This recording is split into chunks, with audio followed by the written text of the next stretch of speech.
And I know one of your early things that you did too, you linked up with Stormzy. Yes. And you did Beyonce, you remixed Beyonce's Brown Skin Girl song. Yes. For BBC One Radio? Yes. How did that come around? Boy, that's still a dream to me. Like I don't remember if I had songs out yet. Or maybe I had like one song, but it wasn't anything massive.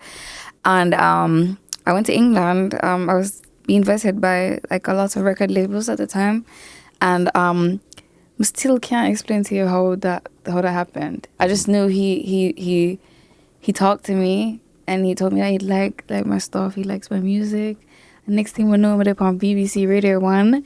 It's time to sing live. Like, it was crazy. It was crazy, yeah. And you didn't really have no music out at this time here? No, not really, no. So that connection was just random? It was something that you're working on? How did it even come out? It never even really planned, as I say. It was just right place, right time, and, yeah. Then you heard that drawl and said, I need that drawl on a song. Let's do that. Yeah.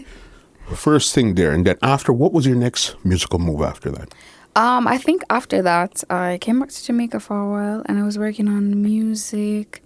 I was working on a project, but I believe I dropped some singles in between. I think I dropped Incognito with Alkaline shortly after. Yeah, that was also a wow moment, like a big moment. That's a big one because, Alkaline doesn't really collaborate with a lot of people. Yeah. I can't even think of a next one, to tell you the truth right now. How did that come around? Boy, I've always been a fan. I've always loved, the way how he did the music and, how he came up above all odds, against all odds. And I remember always texting him whenever he had a release, I know a lot of people do this too. You have artists and you text them in them DM. You don't even know if they're going to respond. But you just send out a little message just in case. And I remember just doing that for a while. When he dropped music, I was sincerely loving what he was doing. And I would send encouraging words. And he responded once. And then he was I was like, yeah. And then I believe I said something about a collab that he did with somebody else, and he was like, wait till we drop ours. I'm like, okay. Yes, yeah. And then it followed shortly after. Mm-hmm. I had a song and I was saying, I think this is a perfect song. I sent it to him and he loved it and he did it. And then you guys shot the visuals together also. Yes. We met for the first time in Miami. We shot the visuals.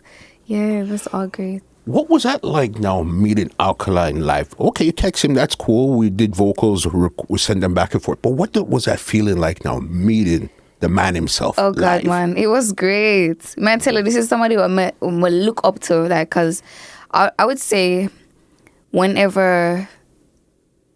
I wasn't always listening to, all types of music or dancehall music and stuff because of, my sheltered background. Mm-hmm. So whenever I got out and I was able, he was the one that was really hot at the time. And so I was really into his stuff, I was fresh on the scene. I listened to certain type of music and his music really got me. So I feel just contrast that moment to the moment I'm actually get to see him and meet him and shake his hand and be it was crazy. It was great though. Yeah. Right there. Where I really started to really see, okay, this is really happening here, was two songs that you'd put out in the visuals to, which was Young and Drunk Text. Yeah. All right. But again, this was from very early but recurring themes, sexually charged and alcohol. These were the two themes that were there from early. From morning. So when I kept right now, Mr. Dirty Casamigos, because it's always been there. If you look, Especially song like Young. Tell me how you came up with that song there, because it's you took the man to the altar. Yeah. The pastor was about to say, okay, whatever. I said, I'm out. Oh my God. Okay, Young. I don't think I ever touched on this topic before, but all my songs are inspired by my life, real things that happen. And Young was exactly that. I mean, I never reached as far as to take the man to the altar, but there was a proposal, and I was like, nah. Yeah. And so the song came out about it. Mm-hmm.